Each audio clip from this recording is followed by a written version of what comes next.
Fala moçada, de volta aqui para trabalhar com vocês o segundo texto do conteúdo programático de cultura brasileira. Esse texto ele foi extraído, é um fragmento bem curto do livro Raízes do Brasil, de Sérgio Buarque de Holanda. E nesse trecho a gente vai tratar sobre o conceito de cordialidade, que muitas vezes é empregado de forma equivocada pelo senso comum, mas que a gente vai tentar dar conta de resolver nessa videoaula. E evidentemente que a leitura do texto se faz necessária, vocês vão perceber que é um texto bem menor e por isso este vídeo será bem menor também do que o anterior. Claro, né, vale muito a pena ler toda a obra do Sérgio Buarque de Holanda, Raízes do Brasil, assim como também a indicação eu faço para o povo brasileiro do Darcy Ribeiro, mas para fins da disciplina de cultura brasileira, a gente vai ficar então só com um excerto.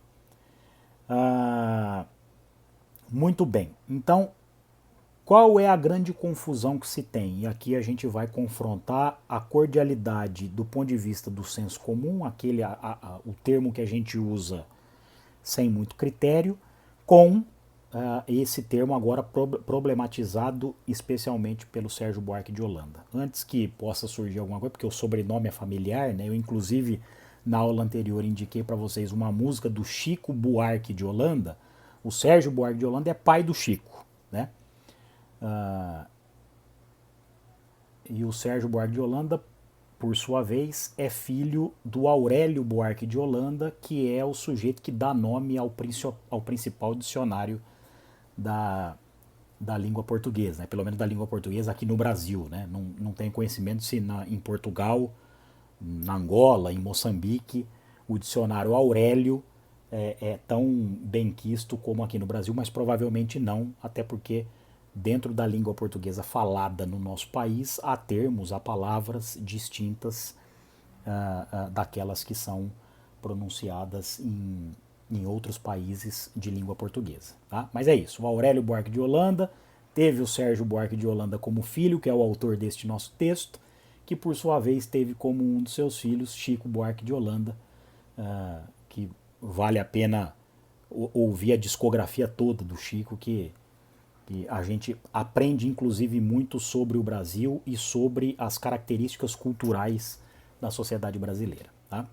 Muito bem, feito esta rápida introdução, então a gente vai procurar distinguir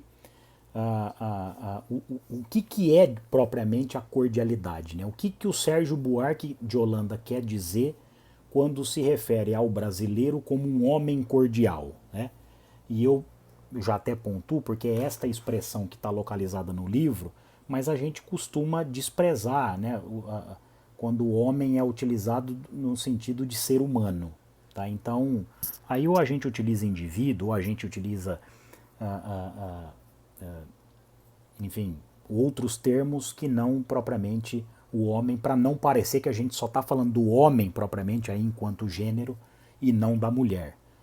Não, a gente está falando de tudo. Né? A cordialidade é algo que permeia homens e mulheres de igual forma, então é por isso que a gente vai trabalhar a cordialidade ou o indivíduo cordial. Né? Só para situar, diferentemente do que o próprio Sérgio Buarque faz, tratando a expressão como homem cordial. Né? Então a gente vai fazendo as atualizações porque as coisas mudam do momento em que alguém escreve um texto, neste caso da década de 40, para quase 80 anos depois. Né? Muito bem. Então, quando a gente fala em cordialidade, passa-se a impressão de que nós estamos falando, por exemplo, em educação, em boas maneiras, em sinônimo de civilidade. Então, quando a gente se refere, pô, tal pessoa foi cordial comigo, a gente acaba usando, elogiando a pessoa e justamente por isso usa no sentido equivocado. Né? Então, ao contrário do que o senso comum atribui à expressão cordialidade, né, ou ao adjetivo cordial, a gente não está falando disso. Né? A gente não está falando de boas maneiras, de civilidade, de boa educação. Né? Cordialidade, no sentido que o senso comum compreende, o Sérgio Buarque de Holanda vai dizer que o japonês é assim. Então, na cultura japonesa, o japonês ele carrega consigo essas boas maneiras porque ele crê que esta é a melhor forma, então, de se conviver em sociedade. Então, o que eu estou querendo dizer e o que o Sérgio Buarque de Holanda está querendo dizer?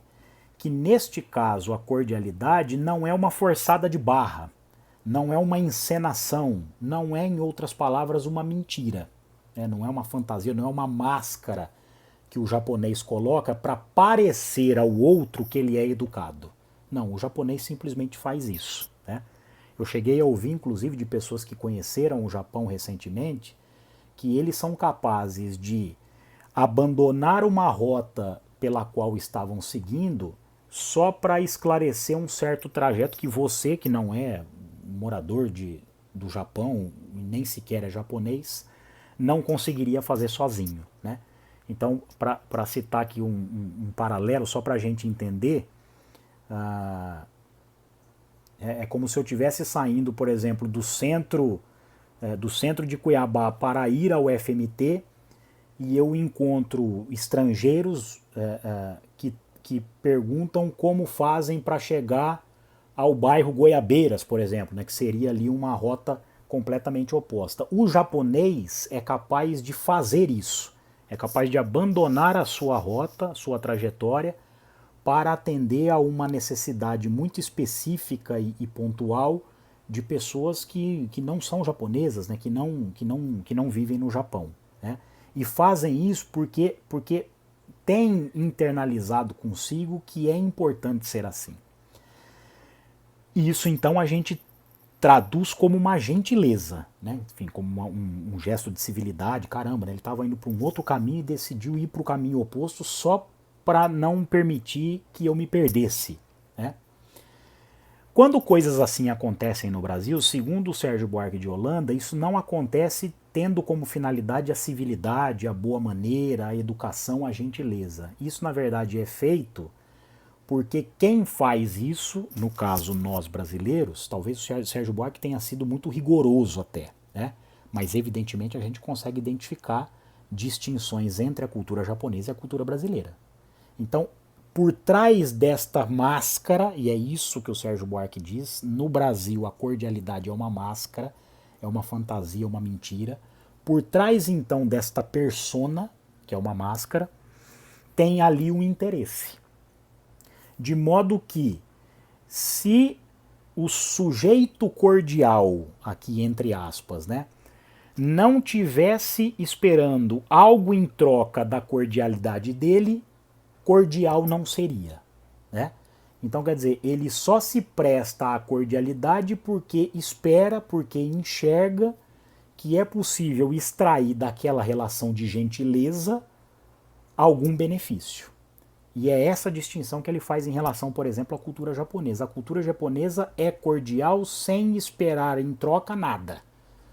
Enquanto que aqui não acontece dessa maneira. Né? Então, quer dizer, é uma relação, a cordialidade é uma relação puramente de aparências.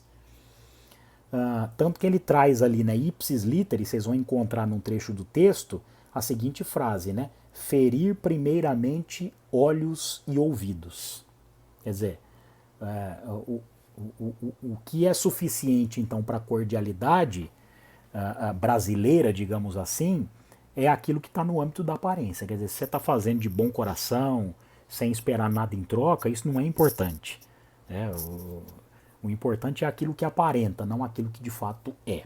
Tá? Então, ao portar essa máscara, né, que a gente está chamando, a cordialidade, a gente está chamando dessa fantasia, dessa mentira, porque a máscara é uma mentira, né? Tanto que se você quiser saber quem é a pessoa que está, digamos, portando a máscara, é preciso tirá-la. O que significa dizer que aquilo que a gente vê por meio da máscara é uma mentira. né? É uma ilusão, né? De modo que a verdade mesmo só vem quando a máscara é tirada. Tá? Então, a cordialidade neste caso é uma máscara, e no caso brasileiro, esta máscara é usada para aceitação social. Então, quer dizer, eu me porto de uma maneira diferente para ser aceito socialmente por outras pessoas, principalmente quando essas outras pessoas podem trazer algum benefício para mim, especialmente ou benefícios sociais, né? Ou então benefícios financeiros, enfim, monetários. Tá? Isso significa dizer que a gente tem, então, uma supremacia do individual perante o social. Então, quer dizer, é mais importante que eu atinja os meus objetivos do que desenvolva o meu papel enquanto um elemento dentro de uma sociedade como um todo. Então, quer dizer, a benfeitoria que eu estou promovendo aqui não tem como finalidade, de fato, beneficiar as pessoas, mas tem como meta final privilegiar, beneficiar a mim mesmo com, de repente, algo em troca que eu possa ganhar em função desta ação que eu acabei de exercer. Né? Então, vamos tentando perceber, né, como é que funciona a cordialidade brasileira. Né? Que neste caso, nesta cordialidade que nós estamos falando, a gente é capaz de fazer um ato benéfico a alguém, mas só fazemos porque esperamos em troca. E quando percebemos que não seremos retribuídos por isso, somos capazes de agredir verbalmente, fisicamente, moralmente, psicologicamente a pessoa que não promoveu a troca que eu inicialmente esperava. Né? Então, percebam como a cordialidade aos olhos do Sérgio Buarque de Holanda é simplesmente um jogo de cena. Né? Então, é como se eu prestasse um auxílio para você, tendo como objetivo final não o auxílio em si. Quer dizer, eu estou percebendo que você está tendo dificuldade de entender o texto, você me mandou um e-mail e eu vou responder a este e-mail, dando detalhes muito claros sobre este e-mail. Mas eu não posso ter como objetivo algo fora desta ação. Quer dizer, eu não posso te enviar um e-mail explicando o texto de maneira detalhada a partir de uma pergunta que você me faz, esperando que eu receba algo em troca. E o problema da cordialidade é justamente esse, quando o Sérgio Buarque de Holanda aponta. É que a gente faz algumas ações sempre procurando o benefício a si próprio e não propriamente a pessoa que é resultado da nossa ação. Tá? Daí então a cordialidade ser, segundo as palavras do Sérgio Buarque de Holanda, uma fantasia, uma máscara, uma mentira, um jogo de cena. Tá? Então isso é importante também colocar aqui para vocês. Né? Então a única forma de socialização é mentindo. E é aí que o Sérgio Buarque então fala do ser cordial. Então o objetivo de ser cordial, ou o objetivo do indivíduo cordial, é justamente ser aceito socialmente. E esta é uma herança, de novo, né, porque a gente está falando de história para entender o que está acontecendo agora. Né? A gente não estuda a história por outro motivo. Né? Esta é uma herança muito clara da estrutura estratificada e hierarquizada da sociedade portuguesa. Então a sociedade portuguesa é uma sociedade muito estratificada, a brasileira ainda consegue ser maior, né? Cujas distribuições, as desigualdades sociais são muito mais amplas do que as portuguesas, mas em Portugal sempre teve, né, esse confrontamento entre, nem tanto entre o clero e a nobreza, que de alguma maneira ali, como nós já falamos no texto 1, né, havia um certo convênio entre o Vaticano e as monarquias, ou seja, entre o clero, a igreja e a nobreza, que é a classe social por natureza que não trabalha e que vive às custas do Estado, né, porque de alguma maneira o Estado reconhece em certas famílias o privilégio de não precisar trabalhar, ficando então o trabalho, né, neste caso, seja ele o escravo ou o assalariado, às pessoas, a arraia miúda, né? Aquilo que lá no Império Romano a gente chamava de plebe. Então, e havia muito isso. Então, quer dizer, o nobre sempre se distinguiu das pessoas mais pobres, justamente por causa dessa situação, digamos assim, socioeconômica. E esses disfarces, que sempre foi muito usado pela nobreza, principalmente porque a nobreza sempre trabalhou com esse jogo de aparência, esse jogo de cenas, né, grandes jantares, promovendo grandes eventos, quando na verdade era protagonista, por exemplo, de comercialização de escravos, né? Quem promovia todas essas coisas eram as pessoas de maior poder aquisitivo, né? As pessoas que não tinham poder aquisitivo eram vítimas desse tipo de negócio, tá? Digamos assim. Então, quer dizer, a nobreza por muito tempo acabou perpetuando, acabou promovendo, acabou protagonizando, patrocinando atos que não eram muito velados, e a gente pode trabalhar a questão do racismo aqui, por exemplo. Então é possível perceber, principalmente nas castas mais elevadas da sociedade brasileira, que certos tipos de crimes são repreensíveis, como por exemplo um assalto, um assassinato, um sequestro, um estupro, mas o crime de racismo não. Então, isso também integra um pouco esse jogo de cena, esse jogo de aparência, que a gente convencionou chamar de hipocrisia ou de demagogia, que acontecia na sociedade portuguesa, e isso, infelizmente, foi introduzido também na sociedade brasileira com todas as suas miscigenações, assimilações e segregações também, né? Então, temos aqui um outro ponto importante, né? De novo ele vai fazer o paralelo, quer dizer, a cordialidade japonesa não é uma estratégia para estabelecer intimidade com o outro, né? No exemplo que eu citei para vocês de conhecidos que foram ao Japão, quer dizer, depois que o japonês estava indo para uma rota e mudou a sua rota para levar brasileiros até o hotel onde eles tinham feito reserva, não há ali nenhuma estratégia para criar uma certa intimidade, porque provavelmente nunca mais essas pessoas vão se ver. Então, assim, havia ali um objetivo exclusivo por parte do japonês de ajudar aqueles brasileiros que estavam perdidos num território que eles desconheciam completamente. E no nosso caso, não. Essa cordialidade tem objetivos posteriores, né? Tem objetivos de segunda ordem, digamos assim. Eles não são finalizados naquela ação propriamente, mas visam benefícios que porventura possam ganhar com base naquela ação que promoveram naquele momento, né? Então, é basicamente isso, né? A gente falava da questão das famílias portuguesas, né, nobres, que vivem de uma certa aparência, né, quer dizer, vivem bem vestidas, vivem em casas muito bem limpas, muito bem construídas, mas que são capazes de praticar atos né, não só imorais como ilegais também. Eu citei o caso do racismo, mas há muita vida de aparências também nesses convívios em que a violência contra a mulher é bastante enraizada.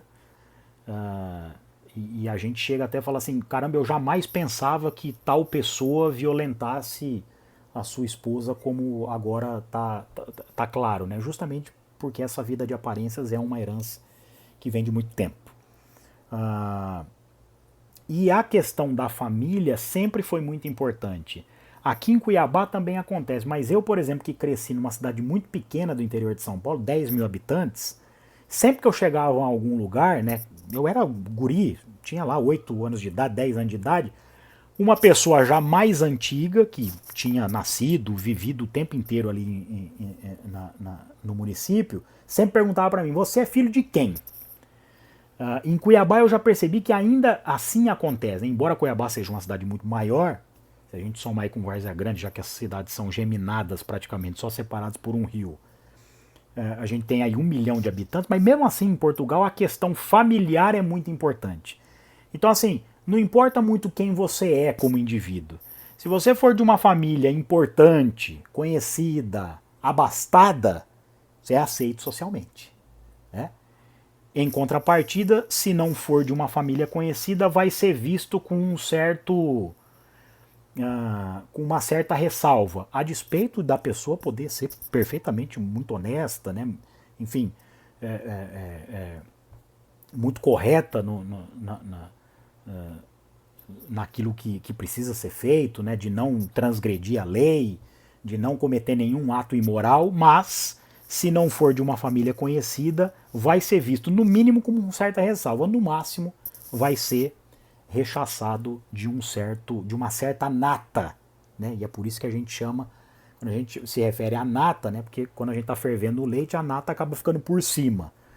Então, há uma certa nata da sociedade que compreende que a raia miúda, aqueles que estão abaixo, não são dignos de frequentar os mesmos locais. Né? Há muito essa questão em relação a clubes, em relação a certos locais, por exemplo, restaurantes. Né?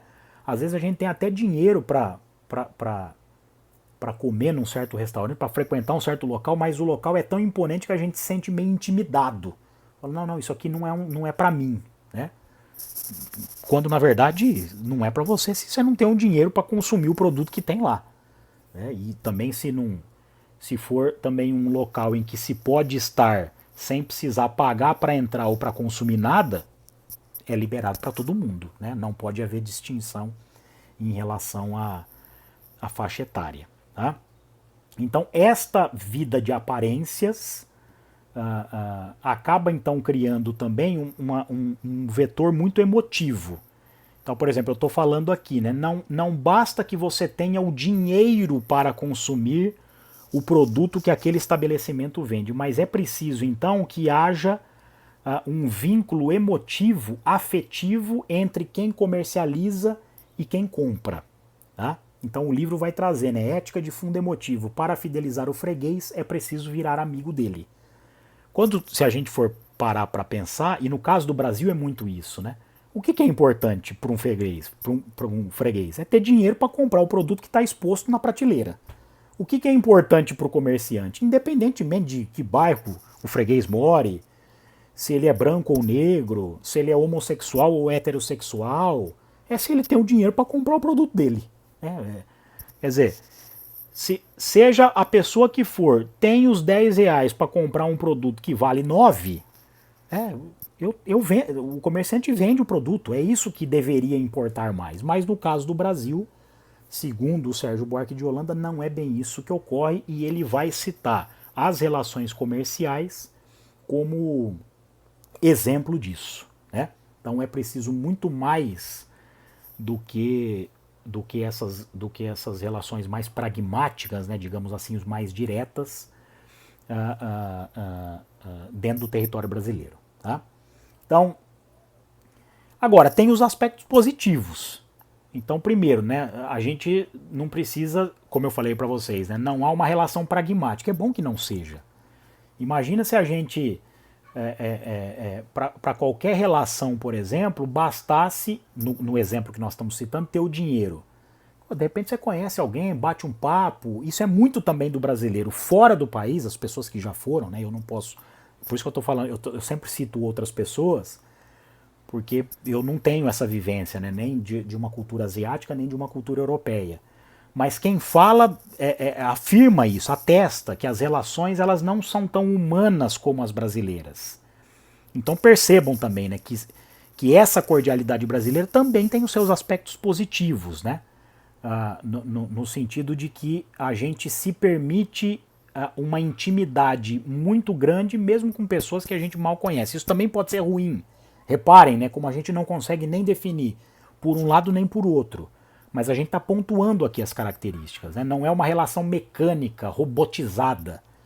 Né, que você chega num local, o produto custa 5 reais, você dá uma nota de 10 e o cara te devolve o troco e vai embora. Você só falou bom dia, eu quero esse produto custa tanto, você pagou, recebeu o troco e foi embora. Né?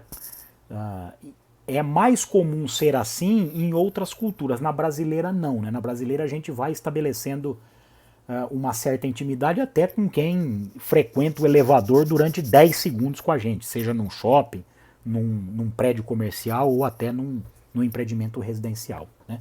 Isso acontece dentro do ônibus, com quem a gente está sentado ao lado também, muitas vezes acontece isso. Então, este é um outro ponto. Essas tentativas de humanizar as relações, o Sérgio Buarque de Holanda vai conseguir identificar também na religião. Então, ele vai falar das tentativas que a gente faz de humanizar santos. Então, por exemplo, quando a gente se refere a um santo no diminutivo, essa é uma forma de humanizar o santo. Né? Então, é como se a gente estivesse tirando o santo de um pedestal, né, supremo, enfim, divino, e tivesse trazendo o santo mais para o nosso nível. Tá? Então, por exemplo, Santa Teresinha.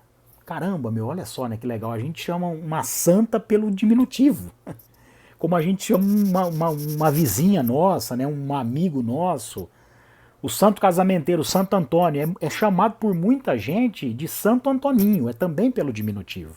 Meu avô, por exemplo, era devoto de Santo Antônio, ele deu ao meu pai o nome de Antoninho, no diminutivo mesmo, né, nome de registro.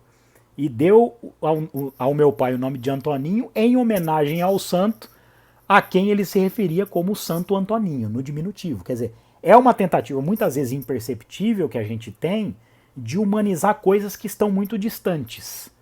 Tá? E não há um mal nisso, veja, né? Neste caso, esse caráter emotivo é até assim, é sui generis, né? É uma característica muito própria do brasileiro.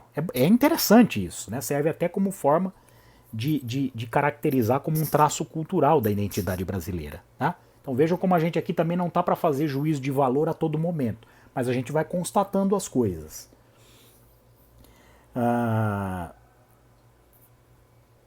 E essas tentativas, e aí já indo mais para o trecho final do texto, essas tentativas, por exemplo, de humanizar santos, como a gente faz, como exemplo, esse sim, né, de uma experiência própria que eu tenho, mostra como a gente não é afeito aos rituais e às liturgias.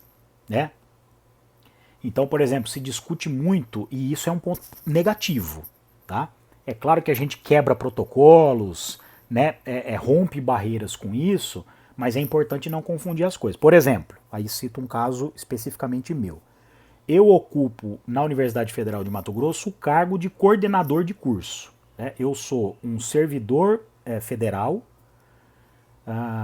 cuja minha função básica é a de ocupar um cargo no magistério superior. Então, este é o meu cargo. Como coordenador de curso, eu ocupo uma função específica, né, um cargo específico dentro da estrutura. Só que o cargo ele está disponível lá, já estava antes de mim, e depois de mim virão outros colegas para ocupar o cargo de coordenador de curso. O que significa dizer que eu não posso fazer aquilo que eu bem entendo quando eu estou ocupando o cargo de coordenador de curso. Né? Então eu não posso, aqui a gente está numa aula à distância e não poderia fazer nem isso agora, embora aqui eu não esteja como coordenador de curso, esteja como professor, mas para o professor também vale, porque eu estou ocupando um cargo que não é meu. Né? O cargo que eu ocupo já foi ocupado por outras pessoas antes de mim. A última delas se aposentou, eu prestei o concurso, fui aprovado e ocupo este cargo até o momento da minha aposentadoria, que quando ela chegar, a minha vaga será ocupada por outra pessoa. Então, quer dizer, o cargo nosso, seja de professor, seja de coordenador, é um cargo do Estado brasileiro e, por consequência, da sociedade brasileira. O que então me obriga a não agir da maneira como bem entender. Eu não posso sacar uma cerveja aqui agora e abrir e começar a tomar no meio da aula. Não poderia fazer isso na aula presencial, não poderia fazer isso dentro da coordenação de curso enquanto eu estivesse te atendendo, como eu não posso fazer isso aqui. Tá? Justamente porque eu devo respeito ao cargo, já que ele não pertence a mim. Então, isto é uma liturgia. Então, neste caso, não é hipocrisia, né? Não é falsidade, não é nada. É que como o cargo que eu ocupo não é meu, eu devo, então, pleno respeito, não só ao cargo, mas a quem de fato tem propriedade sobre ele, que no caso é a sociedade brasileira. Tá? Então, é basicamente isso que o texto 2 vai tratar com vocês sobre a cordialidade. A gente apontou aqui aspectos positivos e aspectos negativos dessa cordialidade, entendeu na comparação com outras culturas como é que isso funciona, e no final das contas ele é um elemento muito importante de herança da colonização portuguesa no território brasileiro. Tá certo? É isso.